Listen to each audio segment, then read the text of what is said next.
Putusan MK nomor 114 tahun 2025 Ya. telah menutup pintu ya bahwa polisi bisa menduduki jabatan sipil di badan, lembaga atau kementerian negara. Tapi kemudian Kapolri nekat. Kemudian pada situasi politik hukum kita juga. Politik hukum kita yang menurut saya politik hukum kita itu menimbulkan ketidakjelasan. Hitam putih, polisi membangkang konstitusi, polisi tidak taat konstitusi, polisi melawan putusan hukum, polisi tidak taat hukum padahal dia adalah penegak hukum. Nah, itu adalah situasi yang namanya normal.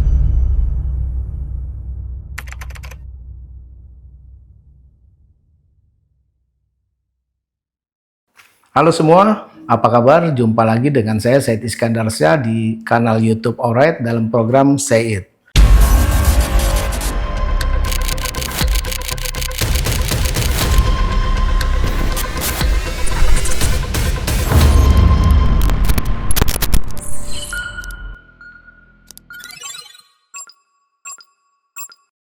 Tema kali ini kita akan membahas tentang Perpol 10 tahun 2025, di mana polisi aktif dapat menduduki jabatan di badan atau instansi sipil. Bersama saya ada Mas Sugeng Teguh Santoso, Ketua dari Indonesia Police Watch, dan praktisi atau Saya pengamat hukum. pengamat hukum. Ya. Mas Sugeng, apa kabar? Baik Bang Said, nih kedua kali nih saya ya. Iya Mas, terima kasih atas waktunya. Siap. Tema kali ini kita akan membahas tentang Perpol 10 tahun 2025 nih, Mas, bahwa polisi aktif dapat menduduki jabatan di badan atau yang berhubungan dengan sipil. Sipil ya. Padahal Tanggapan putusan dulu. MK ya kan? Putusan MK nomor 114 tahun 2025 Ya. telah menutup pintu ya bahwa polisi bisa menduduki jabatan sipil di badan, lembaga atau kementerian negara. Tapi kemudian Kapolri nekat ya kan mengeluarkan Perpol 10 tahun 2025 yang bahkan menegaskan ya bahwa anggota Polri yang masih aktif bisa menduduki jabatan di 17 ya, 17 nih Bang. Badan, lembaga dan kementerian negara. Ini kan berarti ngelawan arus kan? Ada apa ini Bang? Bang, Jadi saya gitu. tertarik dengan pernyataan Abang, polisi nekat. Nekat Bang. Kira-kira apa ya dasarnya sehingga kok Kapolri menekan Perpol 10 itu dan berbuat nekat? Jadi perilaku organisasi atau perilaku dengan manusia perorangan itu sama Bang. Dalam kondisi yang terdesak dia bisa nekat. Ya. Apalagi ketika tindakan nekat ini dia sudah menghitung matang dikaitkan dengan situasi lingkungannya. Ya. Kalau misalnya saya nih ya. Saya lapar ya. Anak saya sakit. Saya nggak punya duit, ya. Sudah minta tolong orang nggak dikasih. Akhirnya yang saya lakukan apa? Tindakan nekat Bang, mencuri mungkin. Tapi itu sekarang, kalau sekarang kita singgung dikit nih, itu ada di KUHP yang baru namanya putusan permaafan hakim Bang. Permaafan. Yang kasus seperti saya ini, yang mencuri karena anak sakit dan keluarga saya lapar, itu bisa dinyatakan memang bersalah tetapi tidak diberikan hukuman. Ya tapi kalau analoginya ini kan berbeda dengan institusi polisi. Makanya analoginya nekat saya bilangnya begini. Pandangan banyak pihak yang sekarang sudah beredar seperti Pak Mahfud ya, kemudian pengamat hukum yang lain, ini menggunakan pendekatan yang namanya legal konstitusional pendekatannya ya, sehingga menyatakan seperti Pak Mahfud itu Perpol tersebut tidak konstitusional ya, atau ada yang keras Polri membangkang ya, ada yang menyatakan Polri tidak taat presiden. Pandangan saya beda Pak. Jadi pandangan saya setelah saya cermati ya dengan kondisi yang ada, beberapa poinnya adalah begini. Di luar institusi Polri itu ada 4.000 lebih ya anggota Polri aktif menjabat di luar institusi. Di dalam institusi sudah diisi. Apa jadinya apabila yang di luar ini harus ditarik? Oh bang, ribut di dalam bang. Ribut di dalam. Kapolri harus bisa mengakomodir mereka, nggak nganggur. Masa mereka cuma duduk-duduk? Itu satu. Nah, kemudian pada situasi politik hukum kita juga. Politik hukum kita yang menurut saya, politik hukum kita itu menimbulkan ketidakjelasan. Maka saya mencari teori. Teori dalam situasi itu, kita tidak bisa berbicara hitam putih dong. Ya, hitam putih, polisi membangkang konstitusi. Polisi tidak taat konstitusi. Polisi melawan putusan hukum. Polisi tidak taat hukum, padahal dia adalah penegak hukum. Nah, itu adalah situasi yang namanya normal. Tapi kalau situasi tidak normal, menurut saya bisa dilakukan. Untuk kepentingan apa? Untuk kepentingan organisasi dan menyelamatkan anggota. Ada teorinya. Namanya teorinya VUCA ya. VUCA ini teori yang membahas tentang volatility ya. Volatility itu kondisi gejolak ya. Kemudian juga U itu uncertainty, ketidakpastian. Kemudian C-nya ya, itu kompleksitasnya tinggi. Kemudian A-nya absurditas ya, atau tidak kejelasan. Kenapa? Jadi dalam kondisi VUCA ini kondisi darurat menurut saya ya. Maka atas nama kepentingan organisasi, Kapolri harus mengambil tindakan berani untuk menyelamatkan organisasi dan juga menyelamatkan anggota. Apa itu itunya? Volatility-nya. Yaitu gini loh. Putusan MK nomor 114 yang membatalkan penjelasan pasal 28 ayat 3 ya. Itu betul-betul menutup pintu polisi berada di luar institusinya. Ini menimbulkan gejolak internal. Ya, upaya apa yang bisa dilakukan? Hanya satu, yaitu merubah undang-undang. Merubah undang-undang butuh waktu lama. Itu menimbulkan kompleksitas di dalam. Kompleksitasnya apa? Kalau orang ini balik kepada institusi, Pak Kapolri harus menyediakan kurang lebih 4.000 orang jabatan. Sementara kan sudah tidak ada. Bang, sebenarnya situasi ini di institusi Polri sendiri darurat nggak? Darurat lah, Bang. Bayangkan ada 4.000 orang balik kembali ke kesatuan. Yang jadi beban siapa? Institusi Polri. Mereka kemudian orang-orang ini akan saling intip. Ya. Yang sudah menjabat resah. Ini ada orang-orang yang pada selevel yang sama, ya. Pangkat yang sama, ya. Bisa dibilang sedang mengintip posisi dia. Maka bisa terjadi persaingan yang mungkin sehat dan juga mungkin tidak sehat. Bebannya ada di Polri, Bang. Persoalannya begini, ke institusi Polri ini kan cukup rendah ya tingkat kepercayaannya dari masyarakat. Nah, ketika Presiden membentuk tim reformasi, ini kan dalam upaya bagaimana bersih-bersih dan meningkatkan profesionalisme kepolisian gitu. Terus kenapa menjadi satu guncangan dengan putusan MK ini? Itu tadi saya jelaskan. Kalau dibalikan kepada kita, pada Abang udah tenang nih, anggota sudah nyaman, ada yang kameramen, ada yang kemudian bagian audio. Tiba-tiba anggota yang ditempatkan di luar, ya, dengan kapasitas yang sama, dia kembali. Karena sudah tidak ada kerjaan di luar. Terjadi goncangan enggak? Sudah tidak ada jabatan lagi nih. Dia nganggur, Bang. Dengan kapasitas yang berlebih nganggur. Boleh nggak menyediakan jabatan baru? Ya nggak bisa. SOTK-nya udah nggak bisa.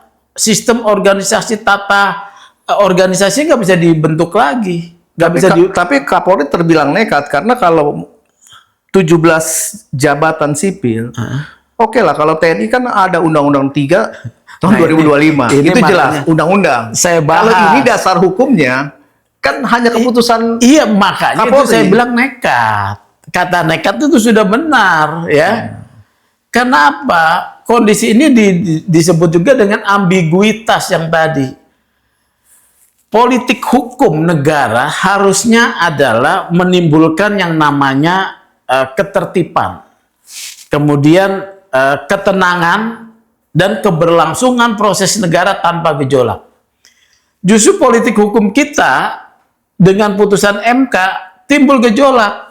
Di Undang-Undang TNI yang baru, Undang-Undang Nomor 3 tahun 2025 pasal 47 ayat 1 ya, diberikan norma, dikuatkan, diberi legitimasi bahwa TNI berhak menduduki jabatan sipil yang dulunya barang haram. Ya, TNI loh, militer memang barang haram ada di wilayah sipil berdasarkan teorinya. Karena doktrin TNI sudah beda dengan doktrin polisi. Ya, nanti saya bahas nih doktrinnya nih ya. Jadi barang haram, tapi karena itu keputusan politik negara menjadi sah, legitimate. Sementara polisi ini bukan militer, tetapi aparat sipil yang dipersenjatai, ya, untuk menjaga ketertiban, keamanan dan penegakan hukum. Beda lagi. Kalau militer, ya, kenapa barang haram? Dia itu tidak tunduk pada hukum sipil. Maka ketika dia ditaruh di lembaga sipil, kalau korupsi, dia mau diadilinya di mana? Peradilan umum atau peradilan militer? Mereka milih peradilan militer, Bang, untuk menyelamatkan diri. Polisi adalah aparatur sipil. Ketika dia melakukan pelanggaran hukum, dia diperlakukan sama dengan sipil. Kok jadi jomplang gini? Inilah absurditas, ya. Kebingungan. Kebingungan ini kan harusnya presiden yang menyelesaikan. Begitu dibatalkan dengan putusan MK, presiden harusnya bikin Perpres, Bang. Perpres tentang Polri, ya, dan merubah bahwa polisi boleh. Tapi kan presiden nggak membuat karena tidak ada permintaan. Maka tindakan yang paling tepat ya tadi seperti ini. Nekat itu dalam kondisi normal itu salah. Tapi dalam kondisi tidak normal, ya, itu dibenarkan untuk kepentingan organisasi ya, untuk kepentingan organisasi dan anggota. Nah, kemudian yang nanti menilai siapa? Presiden dong. Kok kamu nggak taat konstitusi? Presiden kemudian saya berhentikan kamu. Ntar Kapolri bilang begini, loh Pak Presiden, politik hukum kan kewenangannya Pak Presiden. Kalau saya diberhentikan, bagaimana anggota saya ini? Siapa yang mau urus? Kapolri yang baru pun pusing. Bapak harus bentuk Perpres, ya? Perpres lagi, Perpu. Bapak harusnya bentuk Perpu kalau saya Kapolrinya nih. Bikin Perpu Pak Presiden supaya anggota tetap bisa Perpu untuk merubah Undang-Undang Nomor 2 tahun 2002. Presiden kan nggak menegur, artinya Presiden silakan ambil langkah. Ini kan persoalannya, Presiden sudah membentuk tim reformasi Polri. Oh, nggak ada urusannya dengan itu, Bang. Bukan, maksud saya adalah kenapa hal seperti ini tidak diakomodir dalam nggak bisa atau referensi di situ. Nggak bisa, kelamaan. Tiba-tiba saja Kapolri membuat suatu keputusan. Iya, karena kelamaan. Karena ini perlu langkah cepat. Kalau dalam pandangan saya sebagai pengamat, atau bentuk perlawanan dari terhadap rasa iri dengan posisi TNI, dasar hukum undang-undang jelas. Bukan perlawanan, membuat keseimbangan, ya kan? Karena bahaya loh. Kalau Kapolrinya kelemar-kelemar kemudian tidak berani bergerak dan bersikapnya normatif, ini bahaya buat organisasi, ya. Selain bahaya buat organisasi, juga menimbulkan yang namanya semakin menguatnya militer di wilayah sipil, akhirnya membawa pada situasi militeristik, ya. Bahaya, Bang. Ada juga pengamat lain mengatakan bahwa polisi sudah 10 tahun lebih lah menikmati, 23 tahun menikmati bagaimana kekuasaan itu. Iya, betul. Dan tiba-tiba ada Undang-Undang 3 tahun 2025, ada peran TNI untuk jabatan sipil. Kemudian juga diperkuat putusan MK lagi. So jadi ini juga ada sebetulnya operasi-operasi, ya. Jadi operasi-operasi tertentu lah, ya, ini analisis saya. Jadi yang menggugat undang-undang itu seorang advokat yang dekat dengan TNI. Ini emang polisi lagi dites, dikasih cobaan bertubi-tubi kalau saya lihat. Maka sedang menguji juga kepemimpinan dari Kapolri Listio Sigit. Tapi dia walaupun kelihatan orangnya nggak berapi-api ya, tapi dia berani nekat, gitu ya. Jadi ya tadi dikatakan selama 23 tahun sudah menikmati, itu benar ya. Itulah salah satunya yang saya katakan polisi ini, anggota polisi ini tidak amanah, Bang. Makanya penilaian masyarakat sama dia tidak percaya. Surveinya kan pada bulan Februari, ya Februari itu 65,7. Survei kepercayaan publik, kepuasan publik ya. Dia paling rendah. Tapi di Oktober ini dia naik 76. Ya, survei Kompas nih ya 76. Tapi saya nggak mau main survei lah. Memang brengsek, banyak polisi yang brengsek khususnya di bidang penegakan hukum. Mereka perlu diganjar memang dengan reformasi ini ya, untuk diingatkan. Tapi ketika ada situasi kondisi yang namanya kompleksitasnya tinggi, Kapolri harus mengambil sikap dong. Orang-orang yang ditugaskan itu kan penugasannya dari dia. Saya tugaskan kamu di sini, saya tugaskan kamu di sini. Itu kan penugasan. Begitu terjadi kondisi perubahan regulasi, harus kembali, Kapolri harus tanggung jawab. Oke, kita bahas Perpol. Kita coba bergeser sedikit ke Undang-Undang Nomor 3 Tahun 2025 tentang militer boleh menjabat, menduduki jabatan sipil. Gimana tanggapan Abang? Ini sebetulnya tadi saya bilang, ini kalau dalam teori kita reformasi, ini kan pengkhianatan reformasi. Ya. Dulu sudah reformasi itu sudah jelas. TNI kembali ke barak. Ya, aparatur sipil keamanan adalah polisi. Itu adalah spirit reformasi.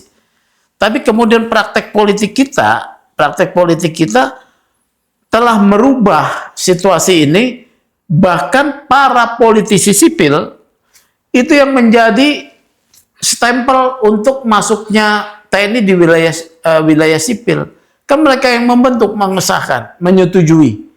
Tidak ada partai politik yang tidak setuju. Ini kan pengkhianatan kepada reformasi. Kita aktivis sipil sebetulnya menentang, ya. Maka sekarang ada tantangan dari para aktivis sipil, tapi bukan rakyat ya. Ya, yang paham ini kan aktivis sipil. Tetapi yang ngalah menderita tuh nanti rakyat. Lihat aja sekarang. TNI turun, nangkap ya orang narkoba, ribut lagi sama Polres. TNI nangkep di Semarang, ya, kemudian digugat, kalah, ya. TNI turun di Luwu, mengamankan lahan pertanahan, bentrok dengan masyarakat. Ini nanti akan terus terjadi, ya, terus terjadi. Kalau itu saja, itu kan ada pembenarannya di Pasal 47 ayat 1 Undang-Undang Nomor 3. Mereka menjadi semakin kuat. Maka diperlukan penyeimbangnya. Biar aja mereka mengambil posisi masing-masing di ranah sipil. Kalau saya malah, ya walaupun kita katakanlah polisi juga banyak yang brengsek ya, kita akan harusnya sipil itu lebih dekat kepada polisi. Karena dia aparatur sipil. Dia diadili di peradilan umum sama seperti kita. Jadi posisi, kalau saya melihat ini posisinya, ya ini adalah upaya kondisi keterdesakan dari institusi dari Kapolri harus membuat putusan ini untuk menyelamatkan organisasi dan anggotanya. Oke, Undang-Undang Nomor 3 Tahun 2025 sudah disahkan DPR. Pada pelaksanaannya boleh dikatakan mungkin pengingkaran dari reformasi. Siapa sih yang bertanggung jawab nih harus? DPR dong.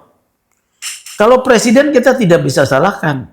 Karena presiden adalah imam besar TNI, ya. Karena kan dalam undang-undang dikatakan presiden adalah panglima tertinggi dari Tentara Nasional Indonesia, Polri, ya, panglima tertinggi.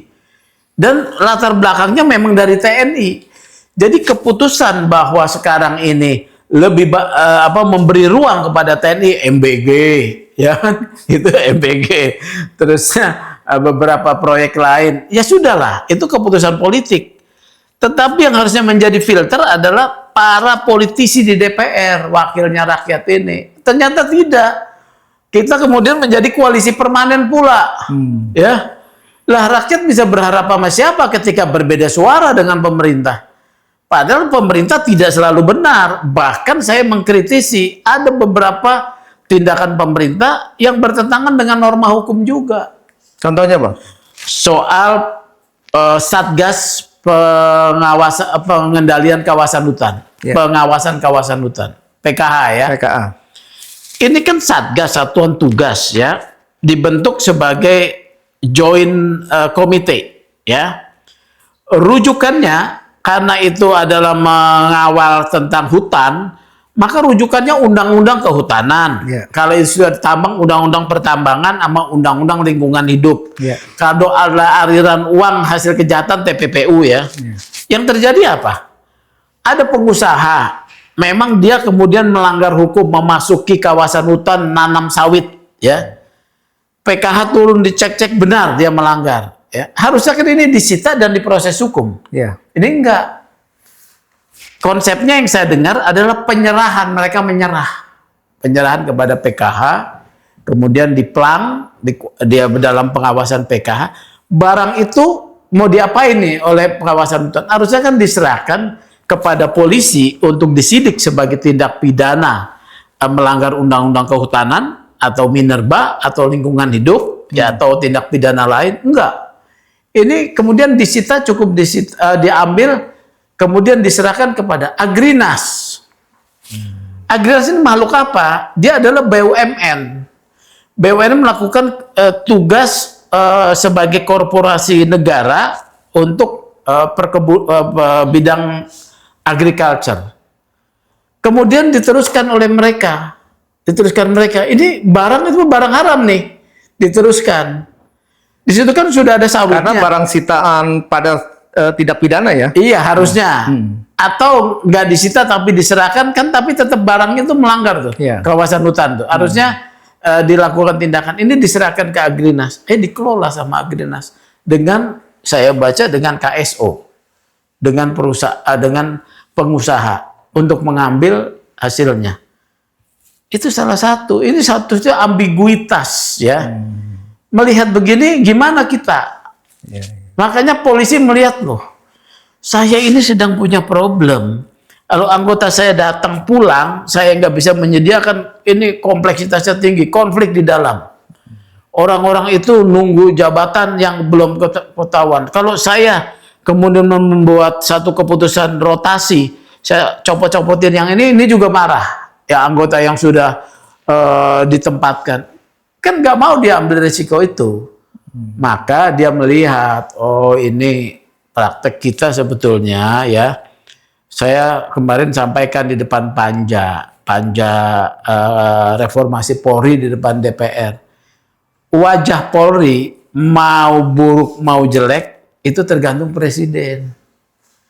Kalau presiden punya visi tentang negara hukum, ya, tentang hak asasi manusia, tentang politik yang demokratis, wajah polisi akan wajah yang ganteng, baik ya. Tapi kalau presiden punya pandangan yang berbeda, ya polisi akan tetap jadi sasaran. Gitu. Karena polisi adalah alat kerjanya presiden. Mau terserah mau dipakai. Kemarin Parcok juga kan begitu. Partai coklat ya. Iya. Loh, kalau mau kan polisi nggak usah turun. Ya, tapi karena mungkin ada perintah, gimana? Karena dia alatnya, Parcok itu. Nah inilah ke depan, saya berharap presiden punya visi tentang negara hukum. Tapi kan saya lihatin Pak Presiden pokoknya tujuan tercapai. Walaupun nabrak-nabrak gitu. Iya, aturan diterabas saja. Dan aparatur di bawahnya ya nurut aja karena anak buah ya. Kita masyarakat nonton. Kita yang belajar teori hukum, belajar sistem hukum, kok begini prakteknya ya bernegara kita nih? Termasuk apa? Yang kedua, Perpres tentang penugasan TNI menjaga Kejaksaan Agung. Itu kan ngaco, Bang. Kenapa orang sudah ada penjagaan menurut ketentuan objek vital nasional polisi, OVID ya? OVID ya, karena ada friksi antara Jampitsus ya, kan Jampitsus yang dikintil sama Densus pertama, kemudian kejadian lagi di mana, di Borobudur, seorang Densus mengikuti seorang kaki tangan ini Markus ya, yang muncul Bais, di sana juga muncul Bais ya kan. Ini ada apa ini ya? Akhirnya diserahkan ke tentara. Jadi karena permintaan perorangan menurut saya ya, perorangan, tolonglah kami diamankan. Nah kalau dia misalnya diamankan sama polisi kan nggak masalah sebetulnya. Ya dijaga, takut disadap mungkin, takut dibocorin informasi posisi dia mungkin. Jadi prakteknya kita ini masyarakat nonton sesuatu yang sebetulnya tidak mengedukasi, tidak memberi keteladanan pada kita, ya. Jadi silakan main bebas, ya. Ini main bebas kamu atau didiemin aja, nanti dilihat siapa yang kuat, ya. Tapi rakyat sipil udah ini, politisi harusnya malu dengan kondisi ini, ya. Kalau saya kan saya politisi juga, saya malu dengan kondisi ini. Ya, partai saya mungkin pendukung, tapi saya malu dengan kondisi ini, Bang. Makanya saya tetap bicara independen. Ini tanggung jawab politisi. Kenapa itu diloloskan pasal 47 ayat 1 Undang-Undang Nomor 3 tahun 2003? Karena itu mengkhianati reformasi. Mereka bilang reformasi sudah masa lalu, ya. Masa sekarang adalah new orba. Jadi memang New Orban ini ada nih? Ya adalah, menguatnya peran militer itu apa? Dulu kan kekuatan Orde Baru itu ditopang oleh 3 komponen, ya, birokrasi, ya, kemudian partai politik dan TNI, ya kan? Ini TNI-nya menguat nih. Jadi mau apa lagi kita nih, ya, kondisi sekarang nih, nggak bisa berkata-kata. Jadi banjir yang kemarin di sana, ya, dalam pandangan saya itu peringatan buat kekuasaan loh, ya, buat kekuasaan kita. Karena ya dulu mungkin zamannya Pak Jokowi sudah terjadi pelanggaran, pohon ditebangin, ya, tidak ada tindakan, polisinya juga main mata sama pelanggarnya. Sekarang diingatkan melalui Tuhan, ya, kayu-kayu itu menghantam bumi, tapi rakyat yang jadi korban, pejabat kan enggak. Ya, kalau misalnya banjir biasa, nggak ada batang-batang pohon, itu cuman air sama lumpur aja, ya di sepanjang bantaran aja lah. Ini kayu, wush, gila. Jadi ya itu diingatkan. Semoga kita ingatlah kembali kepada yang benar, ya kan. Oke, di tim reformasi Polri kan ada Pak Listio ya. Iya. Kenapa tim reformasi yang segera melapor ke Presiden agar segera menerbitkan Perpu? Itu masukan menurut saya, ya. Pasti mereka sudah pikirkan. Ada Pak Mahfud, ya kan, Pak Mahfud mengkritik ini tidak konstitusional, ya. Ada Pak Jimli juga, ya. Ada Alright juga di luar untuk mengingatkan nih, tim reformasi tolong usulkan ke Pak Presiden untuk membentuk Perpu dengan memasukkan materi yang ada di dalam Perpol nomor 10 sebagai itu Perpu jiwanya, ya, yaitu merubah pasal 28 ayat 3. Kalau IPW sendiri melihat keseimbangan TNI dan Polri bagaimana? Sekarang makin menguat TNI, ya, karena Polri kan secara sosiologis itu adalah adik mudanya, ya. Ini kan kakak tua TNI, ya, kakak tua, ya, yang kemudian lahir dari doktrin yang berbeda. Tahu nggak doktrin polisi apa, Bang? Dari sisi sosiologi doktrin polisi. Doktrin polisi itu melihat orang di luar hanya 2. Masyarakat atau pelaku kejahatan. Masyarakat harus dilayani, pelaku kejahatan harus ditindak, tapi dengan hukum. Ada hak-haknya. Bahkan setelah dihukum berkekuatan tetap, dia dibina sebagai warga. Humanis lah, ya. Humanis. Kalau doktrin TNI gimana? Yang di luar dia hanya 2, musuh atau teman. teman dijaga keselamatannya, musuh dilibas dengan caranya apapun. Ini berbahaya kalau misalnya dia kelamaan di wilayah sipil. Ya. Jadi spirit untuk memberantas musuh dalam perang nyata lumpuh. Oke, gimana tanggapan Mas Sugeng? Terkait? Yang tadi dalam rangka keseimbangan. Iya, keseimbangan itu sangat penting ya. Saya lebih menekankan karena Polri itu adalah aparatur sipil dengan diembel-embeli dengan senjata, ya. Tetapi doktrinnya berdasarkan undang-undang kan harus demokratis, polisi ya, dan demokratis humanis. Saya lebih cenderung diperkuat peranannya polisi di wilayah sipil. Justru kan misinya Pak Presiden dalam rangka memerangi korupsi, ditempatkanlah aparat TNI untuk mempercepat penyelesaian korupsi. Jadi gini, kita menggunakan teori pendekatan kewenangan ya. Kewenangan yang diberikan absolut akan berpotensi juga disalahgunakan. Power ten corrupt. Itu sudah menjadi teori ya. Power ten corrupt. Apalagi kondisinya dalam pandangan saya TNI itu sudah lama puasa. 23 tahun. Adik bungsunya diberikan keleluasaan ugal-ugalan, yaitu polisi, tidak amanah. Kakak bungsunya lapar. Iya kan? Lihat adanya makan dulu, ya kan? Kaya raya. Begitu dapat proyek dijatah doang. Kodim dijatah sama Kapolres, ya kan? Pangdam mungkin dijatah sama Kapolda, ya. Dan Ramil dijatah sama Kapolsek, ya kan? Tapi emang realitanya kayak gitu? Realita begitu memang. Akhirnya kan begitu sekarang Pak Prabowo yang adalah seorang presiden dari TNI, mereka sekarang diberikan keran itu dibuka. Bisa juga terjadi potensi korupsi. Bang, dalam narasi tentang Perpol 10 itu kan agak negatif ya. Jadi yang paling kena imbasnya kan polisi. Seolah-olah polisi melakukan perlawanan. Betul. Gitu. Ya itulah. Kemudian tadi berharap ada tindakan atau keputusan presiden dengan menerbitkan Perpu. Kira-kira langkah apa lagi selain tim reformasi, kemudian keputusan presiden, dan apa yang harus kita dorong gitu loh agar semua ini keseimbangannya jadi lebih bagus gitu loh antara sipil dan militer. Yang saya dorong sebetulnya kalau kita mengamati ya praktek bernegara kita, ada satu perasaan minder jaruh ya. Minder jaruh itu menjadi rendah diri orang-orang sipil. Para politisi rendah diri. Karena dalam praktek politik kita, para politisi yang bergabung di partai politik itu orang-orang yang memang cari selamat. Ya. Tidak berani menyampaikan pemikiran-pemikiran briliannya. Bahkan kalau dulu di zaman bahkan Orde Baru, TNI aja ada 4 orang yang reformis ya, yang masih hidup. Pak ini siapa tuh presiden kita itu kelima tuh, presiden ke-6 tuh Pak SBY.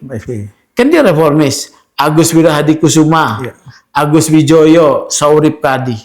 Ini nggak ada sekarang di TNI, di sipil semuanya pengen jadi koalisi permanen. Kok gimana sih? Gajimu tuh udah besar dikasih oleh rakyat. Kamu harus bersuara untuk yang buat oposisi, suaranya harus beda. Kalau perlu walk out, kalau perlu menggerakkan masyarakat ya, partai-partai politik ya. Demo itu digerakkan oleh mahasiswa. Boleh nggak partai politik menggerakkan demo? Boleh, Bang. Tapi kan nggak ada. Gitu ya, malu-malu.